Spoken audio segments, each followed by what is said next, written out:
Hey all, welcome back to our channel. இன்றைக்கி நம்ம பார்க்க போகிறது வந்து பார்த்திங்கன்னா ரொம்பவுமே கிராண்டான ஒரு ப்ளவுஸ் டிசைன் பற்றி தான் பார்க்க போகிறோம். இதோட ஃபைனல் லுக் வந்து பார்த்துக்கோங்க. ஸோ செம்மையாக இருக்கும். நீங்கள் நைட் டைம்லனா வேர் பண்ணுறீங்கன்னா பிகினர்ஸ்க்கான சில டிப்ஸ் வந்து ஷேர் பண்ணியிருக்கேன். ஸ்கிப் பண்ணாமல் பாருங்கள். ஸ்டெப் பை ஸ்டெப் எப்படி பண்ணுறதுன்னு சொல்லிட்டு பார்த்துடலாமா? நம்ம பண்ண போகிற டிசைனை வந்து பார்த்திங்கன்னா ஏற்கனவே நான் வந்து ட்ரேசிங் பண்ணியாச்சு. இந்த மாதிரி ஹெவியான டிசைனை எப்படி ட்ரேசிங் பண்ணுறதுன்னு தெரிலாட்டினா நம்ம சேனலில் ஆல்ரெடி வீடியோ போட்டிருக்கோம், ப்ளேலிஸ்ட்டில் இருக்கும், போய் செக் பண்ணி பார்த்துக்கோங்க. கீழே வந்து பார்த்திங்கன்னா பார்டருக்காக நம்ம வந்து இந்த ஸ்டோன்ஸ் வந்து ஒட்டிக்கலாம். இந்த ஸ்டோனோட சைஸ் வந்து பார்த்திங்கன்னா 4 mm. நான் வந்து பார்த்திங்கன்னா 1 inch கேப் வந்து எடுத்திருக்கேன். இதுக்கு வந்து மேலே வந்து நம்ம அந்த ஃப்ளவர் ஷேப்புக்கு ட்ராயிங் பண்ணியிருக்கோம் பார்த்துருக்கீங்களா, அதுலேயுமே நான் க்ரீன் கலர் ஸ்டோன்ஸ் வந்து ஒட்டிக்கிறேன். இது ஒட்டுறதுக்கு வந்து பார்த்திங்கன்னா நான் B7000 க்ளூ வந்து யூஸ் பண்ணுறேன். இது யூஸ் பண்ணும்போது கொஞ்சம் சீக்கிரம் ட்ரை ஆயிரும். கீழே பார்ட்ரு வந்து பார்த்திங்கன்னா நான் கொஞ்சம் லேட்டாக தான் ஒர்க் பண்ணுவேன். ஃபஸ்ட்டு உள்ளே ஃபுல்லாக முடிச்சுட்டு அதுக்கப்புறமா கீழே பார்ட்ரு ஒர்க் பண்ணுறதுனால நார்மல் ஃபெவிக்ரில் க்ளூ வந்து நான் வந்து வச்சேன். மேலே வந்து பார்த்திங்கன்னா சீக்கிரம் ஒர்க் பண்ணணுன்றதுக்காக P7000 வந்து வச்சுருக்கேன். இது வந்து சீக்கிரமே ட்ரை ஆயிரும். அதுக்காக தான் நம்ம ஒட்டியிருக்க அந்த க்ரீன் கலர் ஸ்டோனை சுற்றி வந்து ஜர்தூசி வந்து கொடுக்க போகிறோம். ஸோ சின்ன சின்னதாக கட் பண்ணிக்கோங்க. அப்படி இல்லாட்டினா உங்களுக்கு அந்த ஸ்டோனை சுற்றி எவ்வளோ தேவைப்படுமோ அந்த அளவுக்கு மெஷர் பண்ணிவிட்டு ஜர்தூசியை வந்து கட் பண்ணிக்கோங்க. அப்போ தான் உங்களுக்கு ஸ்டிச் பண்ணுறதுக்கு ஈஸியாக இருக்கும். நீங்கள் பிகினராக இருக்கிறீங்கன்னா ஜர்தூசி வந்து யூஸ் பண்ண கொஞ்சம் கஷ்டமாக இருக்கும். நீங்கள் ப்ராக்டிஸ் பண்ண உங்களுக்கு அது ஈஸியாயிரும். ஜர்தூசி ஸ்டிச் பண்ணி முடிச்சதுக்கப்புறம் வந்து பார்த்திங்கன்னா நம்ம வந்து 3 mm பீடு வந்து ஸ்டிச் பண்ண போகிறோம். இது வந்து ஒரு குட்டி ஃப்ளவர் மாதிரி கிடைக்கும் நமக்கு. நான் வந்து பார்த்திங்கன்னா 3 mm பீட் மட்டும் வச்சு ஒரு ரவுண்ட் ஷேப் மட்டும் கொடுத்துருக்கேன். வேணும்னா நீங்கள் இது கூட சீக்வென்ஸ் ஆட் பண்ணி ஒரு குட்டி புட்டாஸ் மாதிரி ஃப்ளவர் டிசைன் வந்து கொடுக்கலாம். இதுவே பார்க்குறதுக்கு நல்ல நீட்டாக தான் இருக்கும். நீங்கள் அது கொடுக்குறீங்கன்னா இன்னும் கொஞ்சம் கிராண்டான லுக் கிடைக்கும் உங்களுக்கு. நீங்கள் ஜர்தூசி யூஸ் பண்ண போகிறீங்கன்னா இந்த மாதிரி ஜர்தூசியை வந்து லைட்டாக நீங்கள் இழுத்து விட்டிங்கன்னா உங்களுக்கு கொஞ்சம் லைட்டாக சின்ன சின்ன கேப் வந்து கிடைக்கும். அப்போ தான் உங்களுக்கு நீடிலில் வந்து பஞ்ச் பண்ணி எடுக்க ஒரு சின்ன கேப் வந்து கிடைக்கும். ஸ்டிச் பண்ணுறதுக்கு ஈஸியாக இருக்கும். அதுக்காக தான் இந்த மாதிரி இழுத்து விடாமல் நீங்கள் அப்படியே ஸ்டிச் பண்ண ஸ்டார்ட் பண்ணிட்டீங்கன்னா உங்களுக்கு ஜர்தூசி வந்து ரொம்ப திக்காக இருக்கிறதுனால என்ன ஆயிரும்னா உங்களால் நீடில் வந்து குத்தி எடுக்க முடியாது. அதுக்காக தான் இந்த மாதிரி நம்ம லைட்டாக இழுத்து விட்டோம்னா உங்களுக்கு யூஸ் பண்ணுறதுக்கு ஈஸியாக இருக்கும். அது மாதிரி ஜர்தூசி கட் பண்ணுறதுக்கு வந்து தனியாக ஒரு கட்டர் வந்து யூஸ் பண்ணிக்கோங்க. நம்ம நார்மல் த்ரெட் கட் பண்ணுற கட்டர் வந்து யூஸ் பண்ணாதீங்க. ஏன்னா நம்ம கட் பண்ணும்போது பிசுறாக வந்துடும். நம்ம நார்மல் எல்லாத்துக்கும் யூஸ் பண்ணுற கட்டர் யூஸ் பண்ணும்போது வந்து பார்த்திங்கன்னா பிசுறாக வந்துடும். அதனால் உங்களுக்கு வந்து கிளாத் வந்து டேமேஜ் ஆகும். அதுக்காக தான் தனியாக இதுக்குன்னு தனி ஒரு கட்டர் வச்சுக்கோங்க. இந்த டிசைனில் வந்து பார்த்திங்கன்னா எனக்கு எல்லாமே ஒரே மெஷர்மெண்ட்டில் வந்து ஜர்தூசி வந்து தேவைப்படாது. அதனால் நான் குட்டியாகவும் பெருசாகவுமே கட் பண்ணிக்கிறேன். நீங்கள் லோடிங் அப்படி இல்லாட்டினா ஒரு லீஃப் டிசைன் வந்து பண்ணுறீங்க அப்படின்றபோது உங்களுக்கு வந்து எல்லாமே ஒரே அளவில் இருக்கணும் ஜர்தூசி. அது வந்து நீங்கள் மெஷர் பண்ணி தான் கட் பண்ணுற மாதிரி இருக்கும். இதில் வந்து நான் வந்து கண்டினியூஸாக ஸ்டிச் பண்ணுற மாதிரி தான் எல்லா இடத்துலையுமே வரும். அதனால் எனக்கு ஒரே மெஷர்மெண்ட் வந்து தேவைப்படாதனால நானும் சின்னது பெருசுமாக கட் பண்ணிக்கிறேன். நீங்கள் ஜர்தூசி கட் பண்ணுறதுக்கு முன்னாடி இழுத்து விடும்போது வந்து பார்த்திங்கன்னா லைட்டாக தான் இழுக்கணும். ரொம்ப இழுத்திங்கன்னா இந்த மாதிரி ஃபுல்லாக பிரிஞ்சுட்டு வந்துடும். அது ஜர்தூசியே ஃபுல்லாக வேஸ்ட் ஆகிடும். நம்மளால் யூஸ் பண்ணவே முடியாது. அதனால் ரொம்ப லைட்டாக தான் நீங்கள் வந்து இழுத்து விடணும். அடுத்தது வந்து பார்த்திங்கன்னா இந்த குட்டியாக ஒரு லீஃப் வர மாதிரி நம்ம வந்து ட்ரா பண்ணியிருப்போம். அதில் வந்து ஜர்தூசி வந்து ஸ்டிச் பண்ணிக்கலாம். நான் வந்து கண்டினியூஸாக ஸ்டிச் பண்ணுறேன். உங்களுக்கு கண்டினியூஸாக ஸ்டிச் பண்ண வரலாட்டினா ஜர்தூசியை வந்து குட்டி குட்டியாக கட் பண்ணிவிட்டு அதுக்கப்புறமா ஸ்டிச் பண்ண ஸ்டார்ட் பண்ணுங்கள். இப்போ வந்து பார்த்திங்கன்னா அந்த லீஃப் வந்து முடிஞ்சதுக்கப்புறமா வந்து பார்த்திங்கன்னா உள்ளே வந்து 2 சுகர் பீடு வச்சுட்டு நான் வந்து ஆட் பண்ணிக்கிறேன். நீங்கள் வந்து நரம்பில் வந்து ஸ்டிச் பண்ணுறீங்கன்னா இந்த மாதிரி நரம்பை வந்து ஒரு 2 சுற்று சுற்றிட்டு நீங்கள் அதுக்கப்புறமா ஆட் பண்ணிங்கன்னா அந்த நாட் வந்து பார்த்திங்கன்னா அப்படியே டைட்டாக இருக்கும். ஒரு சில சிஸ்டர்ஸ் வந்து கமெண்டில் வந்து எதுக்காக இந்த மாதிரி நீங்கள் வந்து நூலை வந்து சுற்றிட்டு அதுக்கப்புறம் நாட் பண்ணுறீங்கன்னு சொல்லி கேட்குறீங்க. அதுக்கு ரீசன் வந்து பார்த்திங்கன்னா இந்த மாதிரி நீங்கள் அந்த நூலை வந்து ஒரு 2 தடவை சுற்றிட்டு அதுக்கப்புறமா நீங்கள் நாட் பண்ணும்போது வந்து பார்த்திங்கன்னா அந்த நாட் வந்து நல்லா டைட்டாக நிற்கும். அதுக்காக தான் நம்ம மேலே பண்ண மாதிரியே சைடில் இருக்க 2 லீஃப்க்குமே பண்ணிக்கலாம். இப்போ தான் நீங்கள் நம்ம சேனல் ஃபஸ்ட் டைம் பார்க்குறீங்கன்னா சப்ஸ்கிரைப் பண்ணிக்கோங்க. பக்கத்தில் இருக்கக்கூடிய பெல் ஐக்கானையும் கிளிக் பண்ணிக்கோங்க. அப்போ தான் நான் வீடியோ போட்டதும் உங்களுக்கு உடனே நோட்டிஃபிகேஷன் வரும். உங்களுக்கு ஆரி ஸ்டிச்சஸில் ஏதாவது டவுட் இருந்துச்சுன்னா நீங்கள் கீழே கமெண்ட் பாக்ஸில் கேட்கலாம். எனக்கு தெரிஞ்சதை நான் உங்களுக்கு வந்து சொல்லித்தரேன். நம்மளோட இன்ஸ்டாகிராம் பேஜையுமே ஃபாலோ பண்ணிக்கோங்க. நேம் இதே தான், பொம்மையாரி கிரியேட்டிவ்ஸ். இந்த மாதிரி நான் நடுவில் வந்து சுகர் பீட் கொடுத்துருக்கேன் பார்த்துருக்கீங்களா, அதுக்கு பதிலாக நீங்கள் கட் பீட் கூட கொடுக்கலாம். இன்னும் கொஞ்சம் ஷைனிங்காக தெரியும் பார்க்குறதுக்கு. இப்போ வந்து பார்த்திங்கன்னா கொஞ்சம் லாங்காக லீஃப் வர மாதிரி நம்ம வந்து ஒரு இது ட்ரா பண்ணியிருப்போம். இதில் வந்து பார்த்திங்கன்னா ஜர்தூசியை வந்து கண்டினியூஸாக ஸ்டிச் பண்ணிக்கலாம். இந்த மாதிரி நம்ம ஜர்தூசி கண்டினியூஸாக ஸ்டிச் பண்ணும்போது இடையில உங்களுக்கு அந்த ஜர்தூசி டேமேஜ் ஆகிடுச்சுன்னா அதை ஃபுல்லாக ரிமூவ் பண்ணிவிட்டு புதுசாக வேறு ஜர்தூசியோ யூஸ் பண்ணி ஸ்டிச் பண்ணுங்கள். டேமேஜ் ஆன ஜர்தூசியோடு நீங்கள் ஒர்க் பண்ணும்போது வந்து பார்த்திங்கன்னா கிளாத்தில் வந்து பிடிச்சி இழுக்க ஆரம்பிச்சிடும், அந்த நூலெல்லாம் பிடிச்சி இழுக்க ஆரம்பிச்சிடும். அதனால் கிளாத்து டேமேஜ் ஆகிறதுக்கு வாய்ப்பு இருக்குது. அதனால் ஜர்தூசி உங்களுக்கு டேமேஜ் ஆகிடுச்சுன்னா அதை எடுத்துகிட்டு நீங்கள் புதுசாக ஒர்க் பண்ணுங்கள். இப்போ மேலே அந்த ஷார்ப்பாக இருக்க லீஃபில் வந்து பார்த்திங்கன்னா நான் கிராஸ் லீஃப் ஃபில்லிங் வச்சு கட்பீடில் வந்து 3 கட்பீட் வர மாதிரி கிராஸ் லீஃப் ஃபில்லிங் வந்து கொடுத்துக்கிறேன். இந்த மாதிரி கிராஸ் லீஃப் ஃபில்லிங் பண்ணும்போது வந்து பார்த்திங்கன்னா ஃபர்ஸ்ட் நமக்கு அன்இவனாக இருக்கிற மாதிரி இருக்கும். நம்ம ஃபினிஷிங்லாம் முடிச்ச பின்னாடி நமக்கு கரெக்டாக வந்துடும். அப்படி இல்லாட்டினா அவுட்லைனுக்கு வந்து பார்த்திங்கன்னா நீங்கள் ஜரி த்ரெட் வச்சு அந்த கிராஸ் லீஃப் ஃபில்லிங்கை ஃபுல்லாக லீஃப் பேட்டர்னுக்கு நீங்கள் அவுட்லைன் கொடுத்துக்கலாம். இதில் ஷார்ப்பாக இருக்க எல்லா லீஃப்க்குமே வந்து பார்த்திங்கன்னா நான் கிராஸ் லீஃப் ஃபில்லிங் தான் கொடுத்துருக்கேன். 3 கட்பீடை எடுத்துகிட்டு அதை கிராஸாக நம்ம வச்சு ஸ்டிச் பண்ணோம்னா நமக்கு அந்த லீஃப் ஃபில்லிங் வந்து கரெக்டாக வந்துடும். இதில் வந்து பார்த்திங்கன்னா நான் த்ரெட் ஒர்க் பண்ணுறதுக்கு வந்து பார்த்திங்கன்னா துலிப் பிராண்டில் 14 நம்பர் நீடில் தான் யூஸ் பண்ணியிருப்பேன். கட் பீடு அப்புறம் சுகர் பீடு இது எல்லாமே ஸ்டிச் பண்ணுறதுக்கு அயன் நீடில் வந்து பீட்ஸ் ஒர்க் பண்ணுற நீடில் வந்து ஸ்டிச் பண்ணியிருக்கேன். அப்புறம் உட்டன் நீடிலுமே ஜர்தூசி ஸ்டிச் பண்ணுறதுக்கு யூஸ் பண்ணியிருக்கேன். நான் வந்து பார்த்திங்கன்னா பீட்ஸ் வந்து ஸ்டிச் பண்ணுறதுக்கு நரம்பு தான் எடுத்திருக்கேன். ஸோ நிறைய பேர் வந்து நரம்பு யூஸ் பண்ணால் மெல்ட் ஆகுதுன்னு சொல்கிறாங்க. நம்ம அயன் பண்ணும்போது வந்து பார்த்திங்கன்னா நம்ம ஒர்க் பண்ணியிருக்கிறதுக்கு மேலே வச்சு நம்ம வந்து அயன் பண்ண போகிறதில்ல. நம்ம ஒர்க் பண்ணாத பிளேசஸில் தான் வச்சு நம்ம வந்து அயன் பண்ண போகிறோம். அதனால நமக்கு வந்து நரம்பு வந்து மெல்ட் ஆகிடுன்ற அந்த கவலையே வேண்டாம். நம்ம புட்டாஸ் பண்ணியிருக்க இடத்துல வந்து பார்த்திங்கன்னா தனித்தனி புட்டாஸ் வந்து போட்டுட்டு, அதாவது ஒவ்வொரு புட்டாஸ்க்குமே ஸ்டார்டிங்லேயும் எண்டிங்லேயும் எண்ணாட் பண்ணிவிட்டு நீங்கள் அந்த எக்ஸ்ட்ரா இருக்க த்ரெட்டை வந்து கட் பண்ணி விட்டுட்டிங்கன்னா உங்களுக்கு அந்த மெல்ட் ஆகிற பிரச்சனை வந்து வராது. நான் அந்த மெத்தட் தான் ஃபாலோ பண்ணுறேன். ஸோ எனக்கு வந்து அந்த மாதிரி பிரச்சனை வந்ததில்லை, அதுக்காக தான் சொல்கிறேன்.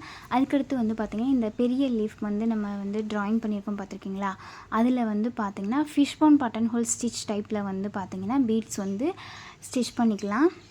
லீஃபோட சென்டர்லேருந்து த்ரெட்டை வெளியே எடுத்துகிட்டு 4 கட் பீட் வர மாதிரி அது எவ்வளோ லென்த் இருக்கோ அவ்வளோ தூரம் கொண்டு வந்து ஒரு குட்டி லாக் செயின் ஸ்டிச் பண்ணிவிட்டு அகெயின் நம்ம எங்கே ஸ்டார்ட் பண்ணமோ ரைட் சைடாக கொண்டு போய் மேலே ஒரு குட்டி லாக் செயின் பண்ணிவிட்டு அகெயின் த்ரெட்டை வெளியே எடுத்துகிட்டு வந்துட்டு மறுபடியும் ஒரு 4 கட் பீட் இருக்கிற மாதிரி ஒரு சைடு மட்டும் ஃபுல்லாக நம்ம இந்த பீட்ஸை வந்து ஸ்டிச் பண்ணிகிட்டே வரணும். லீஃப் வந்து எவ்வளோ தூரம் இருக்கோ அது ஃபுல்லாக நம்ம ஒரு சைடாக இந்த கட் பீடு வந்து ஸ்டிச் பண்ணிக்கணும். லாஸ்ட்டாக எண்ணாட் வந்து பண்ணிக்கலாம். இதே மாதிரி வந்து இன்னொரு சைடும் நம்ம பண்ண போகிறோம். இந்த 2 பண்ணும்போது நமக்கு வந்து பார்த்திங்கன்னா நடுவில் சின்னதாக ஒரு கேப் வந்து கிடைக்கும். இப்போது ரைட் சைடில் நம்ம எப்படி பண்ணோமோ அதே மாதிரி தான் லெஃப்ட் சைடில் அந்த சென்டராக நம்ம பீட்ஸ் வந்து எடுத்தோம்ல அது பக்கத்தில் இருந்து த்ரெட்டை வெளியே எடுத்துகிட்டு இப்போ கிராஸாக கொண்டு வந்து நம்ம வந்து பீட்ஸை வந்து ஸ்டிச் பண்ண போகிறோம். இந்த மாதிரி பண்ணுறதுனால நமக்கு வந்து பார்த்திங்கன்னா சென்டரில் வந்து ஒரு சின்ன கேப் கிடைக்கும். அந்த சின்ன கேப்பில் வந்து பார்த்திங்கன்னா நம்ம பீட்ஸும் ஸ்டிச் பண்ணலாம். அப்படி இல்லாட்டினா ஸ்டோன்ஸுமே நம்ம வச்சுக்கலாம், நம்மளோட விருப்பம்தான். நான் வந்து பார்த்திங்கன்னா ஜர்கான் ஸ்டோன்ஸ் வந்து யூஸ் பண்ணியிருப்பேன். அப்படி இல்லாட்டினா இந்த நடுவில் அந்த கேப்பில் வந்து பார்த்திங்கன்னா நம்ம ஜர்தூசி கூட நம்ம வந்து நடுவில் வர மாதிரி ஸ்டிச் பண்ணிக்கலாம். முடியும் போது வந்து பார்த்திங்கன்னா 2 பக்கமுமே லீஃப் வந்து டச் ஆகிருக்கணும். அப்போ தான் நமக்கு பார்க்குறதுக்கு நல்லாயிருக்கும். இந்த லீஃப் பேட்டர்ன் உங்களுக்கு எப்படி பண்ணணும்னு தெரியலன்னா நம்ம ஆல்ரெடி வீடியோ போட்டிருக்கோம், ப்ளேலிஸ்ட்டில் இருக்கும், போய் செக் பண்ணி பாருங்கள். அதுக்கடுத்தது வந்து பார்த்திங்கன்னா அந்த தண்டு மாதிரி வரதில் வந்து பார்த்திங்கன்னா ஜர்தூசி வச்சு கண்டினியூஸாக நம்ம வந்து ஸ்டிச் பண்ணிக்கலாம். நம்ம கட் பீடு யூஸ் பண்ணி நம்ம ஒர்க் பண்ணும்போது வந்து பார்த்திங்கன்னா அந்த ப்ளவுஸு ரொம்ப கிராண்டாக தெரியும்னா கட் பீடில் வந்து லைட் வெளிச்சம் படும்போது அது மாதிரி ஒரு மாதிரி கிளிட்டர் ஆகும். அதனால் அந்த ஒர்க்கே தனியாக எடுத்து காமிக்கும். உங்களோட ஃபங்க்ஷன் வந்து நைட் டைமில் இருக்குங்க, நீங்கள் கட் பீடு யூஸ் பண்ணி நீங்கள் ப்ளவுஸ் டிசைன் பண்ணி பாருங்கள், அதோட லுக்கே தனியாக இருக்கும். இப்போது இந்த லீஃப் ஃபில்லிங் எப்படி பண்ணுறதுன்னு சொல்லிட்டு பார்த்துடலாம். லீஃபோட சென்டர்லேருந்து த்ரெட்டை வெளியே எடுத்துகிட்டு ஒரு 4 கட் பீடு இருக்க மாதிரி அந்த கட் பீடோட லென்த்துக்கு ஏற்ற மாதிரி சென்டராக கொண்டு வந்து ஒரு குட்டி லாக் செயின் பண்ணிட்டு அகெயின் லெஃப்ட் சைடு கொண்டு வந்து ஒரு லாங் ஸ்டிச் ஒரு குட்டி லாக் ஸ்டிச் பண்ணிட்டு மறுபடியும் ஒரு 4 கட் பீடு இருக்கிற மாதிரி கொண்டு வந்து நம்ம ஃபஸ்ட்டு எங்கே முடித்தோமோ அதுக்கு நேராக கொண்டு வந்து ஒரு குட்டி லாக் செயின் பண்ணிவிட்டு அகெயின் லெஃப்ட் சைடில் லாங்காக ஒரு லாங் ஸ்டிச் பண்ணிவிட்டு பக்கத்துலேயே ஒரு குட்டி லாக் ஸ்டிச் பண்ணிவிட்டு மறுபடியும் என்ன பண்ண போகிறோம், ஒரு 4 கட் பீடு இருக்கிற மாதிரி ஸ்டிச் பண்ணணும். இப்போ மறுபடியும் ஒரு குட்டி லாக் செயின் ஸ்டிச் பண்ணிவிட்டு ரைட் சைடு கொண்டு வந்து ஒரு லாங் ஸ்டிச் ஒரு குட்டி லாக் ஸ்டிச் பண்ணிவிட்டு மறுபடியும் ஒரு 4 கட் பீடு இருக்கிற மாதிரி ஸ்டிச் பண்ணணும். இதையே தான் இந்த லீஃப்லாம் நம்ம பண்ண போகிறோம். நம்ம ஃபஸ்ட்டு பண்ணதில் வந்து பார்த்திங்கன்னா ஃபஸ்ட்டு ஒரு பாதியை முடிச்சுட்டு அதுக்கப்புறமா இன்னொரு சைடு வந்து நம்ம பண்ணுவோம். அப்படி பண்ணும்போது வந்து பார்த்திங்கன்னா நமக்கு சென்டரில் வந்து அந்த சின்ன கேப் வந்து தெரியும். இந்த மாதிரி நம்ம லீஃப் ஃபில்லிங் பண்ணும்போது வந்து பார்த்திங்கன்னா நமக்கு சென்டரில் வந்து கேப் வந்து தெரியாது. நான் வந்து பார்த்திங்கன்னா இங்கே ஒர்க் பண்ணியிருக்க எந்த ஒரு லீஃபுக்குமே அவுட்லைன் வந்து கொடுத்துருக்கவே மாட்டேன் ஜரி த்ரெட் வச்சு. ஏன்னா பார்க்குறதுக்கு அது ஒரு லுக்காக தெரியும். நம்ம அவுட்லைன் கொடுத்தா ஒரு மாதிரியும் அவுட்லைன் கொடுக்கலாட்டினா ஒரு மாதிரியுமே ஃபினிஷிங் வந்து தெரியும். எனக்கு இது ஓகேன்றதுனால நான் வந்து அவுட்லைன் வந்து கொடுத்துருக்க மாட்டேன். அதுக்கப்புறமா நம்ம அந்த கிளை மாதிரி ட்ரா பண்ணியிருக்கோம் பார்த்திங்களா, அதில் வந்து ஜர்தூசி கண்டினியூஸாக ஸ்டிச் பண்ணிவிட்டு எண்டிங்கில் வந்து ஒரு பேர்ல் பீடு வந்து ஆட் பண்ணியிருக்கேன். இந்த மாதிரி நம்ம ஸ்டிச் பண்ணும்போது வந்து பார்த்திங்கன்னா ஒன்றுக்கு மேலே ஒன்று வர மாதிரி நம்ம ஸ்டிச் பண்ணணும். அப்போ தான் பார்க்குறதுக்கு நல்லாயிருக்கும். ஸோ எல்லாமே ஒரே லெவலில் பண்ணோம்னாலும் நல்லா தான் இருக்கும். இது வந்து பார்க்கும்போது ஒன்று கீழே ஒன்று வர மாதிரி இருக்கும், பார்க்குறதுக்கு நல்லாயிருக்கும். இதில் வந்து பார்த்திங்கன்னா நான் வெறும் பேர்ல் பீடு மட்டும் ஆட் பண்ணியிருக்கேன் லாஸ்ட் எண்டிங்கில். நீங்கள் வேணால் சீக்வென்ஸ் கூட சேர்த்து ஒரு சுகர் பீடு சீக்வென்ஸு அப்புறம் பேர்ல் பீடு வர மாதிரி நீங்கள் இது பண்ணிங்கன்னா பார்க்குறதுக்கு இன்னும் கொஞ்சம் அந்த ஷைனிங் வந்து தெரியும். மேலே இருக்கிற அந்த குட்டி லீஃப்க்கு வந்து பார்த்திங்கன்னா கிராஸ் லீஃப் ஃபில்லிங் பண்ணுறதுக்கு வந்து பார்த்திங்கன்னா 3 கட் பீட் எடுத்துகிட்டு அதை கிராஸாக வந்து ஸ்டிச் பண்ணும்போது நமக்கு அந்த லீஃப் வந்து முடிஞ்சிடும். அப்புறமா இந்த குட்டி கிளை மாதிரி இருக்க லீஃபுக்கு வந்து பார்த்திங்கன்னா நம்ம ஜர்தூசி வச்சு நடுவில் வந்து சுகர் பீடு வர மாதிரி நம்ம ஒர்க் பண்ணிக்கலாம். அப்புறம் வந்து பார்த்திங்கன்னா சில இடத்துல வந்து பார்த்திங்கன்னா நம்ம வந்து அந்த க்ரீன் கலர் ஸ்டோன் சுற்றி ஒர்க் பண்ணியிருக்கிறதுல வந்து ஒரு லீஃப் மட்டும் வர மாதிரி சில இடத்துல வந்து கொடுத்துருப்போம். அதிலலாம் வந்து பார்த்திங்கன்னா நான் வந்து fish bone button whole stitch வர மாதிரி லீஃப் ஃபில்லிங் கொடுத்துருப்பேன். அப்படி இல்லாட்டினா கிராஸ் லீஃப் ஃபில்லிங் வந்து கொடுத்துருப்பேன். அங்கங்கே மட்டும் லீஃப் இருக்கிற மாதிரி கொடுத்துருப்பேன். சிலதில் வந்து பார்த்திங்கன்னா ஹாஃப் இது முடிச்சுட்டு நம்ம பண்ணியிருப்போம் பார்த்துருக்கீங்களா, நடுவில் ஸ்டோன் ஒர்க் பண்ணுறதுக்கு அந்த மாதிரியும் கொடுத்துருப்பேன். எங்கெல்லாம் கேப் அதிகமாக இருக்கோ அந்த இடத்துல வந்து இந்த மாதிரி புட்டாஸ் வந்து வைக்க போகிறோம். ஒரு சீக்வென்ஸ் 3mm பீட் வர மாதிரி லெஃப்ட் சைடில் ஸ்டிச் பண்ணிட்டு அகெயின் ரைட் சைடில் ஒரு சீக்வென்ஸ் ஒரு 3mm வர மாதிரி ஸ்டிச் பண்ணிட்டு மறுபடியும் சென்டருக்கு கொண்டு வந்துட்டு சென்டரில் வந்து ஒரு சீக்வென்ஸ் ஒரு 3mm பீட் வர மாதிரி நம்ம வந்து ஸ்டிச் பண்ண போகிறோம்.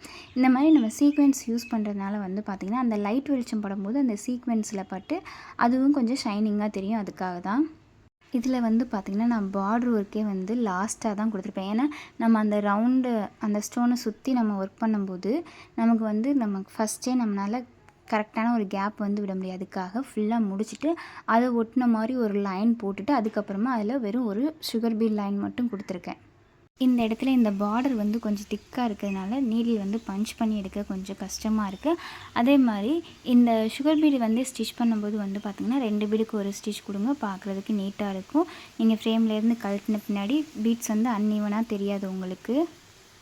இது முடிச்சதுக்கப்புறமா வந்து பார்த்திங்கன்னா ஜரி த்ரெட் வச்சு 3 லைன் வர மாதிரி வந்து நம்ம நார்மல் செயின் ஸ்டிச் வந்து பண்ணிக்கலாம். ஜரி த்ரெட் வச்சு நீங்கள் செயின் ஸ்டிச் பண்ணும்போது ரொம்ப நெருக்கமாகவும் பண்ணாதீங்க, ரொம்ப கேப் விட்டும் பண்ணாதீங்க. ஓரளவுக்கு மீடியம் சைஸில் பண்ணுங்கள். அப்போ தான் உங்களுக்கு பார்க்குறதுக்கு நீட்டாக இருக்கும். இதுக்கப்புறம் வந்து பார்த்திங்கன்னா நம்ம அந்த ஹாஃப் சைடில் வந்து லீஃப் ஃபில்லிங் பண்ணோம் பார்த்திங்களா, அதில் அந்த கேப் இருக்க இடத்துல வந்து பார்த்திங்கன்னா நான் நார்மல் ஃபெவிக்ரில் க்ளூ வச்சுட்டு அதுக்கு மேலே வந்து அந்த ஜர்கான் ஸ்டோன்ஸ் வந்து வச்சுக்கலாம். இந்த மாதிரி நம்ம ஜர்கான் ஸ்டோன்ஸ் யூஸ் பண்ணும்போது வந்து பார்த்திங்கன்னா க்ளூ வந்து நல்லா நிறையா வச்சுக்கோங்க. அதே மாதிரி நம்ம அந்த புட்டாஸ் வந்து பண்ணோம் பார்த்திங்களா, அது பண்ணது போக இன்னும் அங்கங்கே சின்ன சின்ன கேப் இருக்கும். அது எல்லாத்துலேயுமே வந்து பார்த்திங்கன்னா normal fitting stones round shape இருக்கும் பார்த்துருக்கீங்களா, அது வந்து நான் வச்சுருக்கேன். அது வைக்கும்போது இன்னும் கொஞ்சம் பார்க்குறதுக்கு நல்லா கிராண்டாக தெரியும்.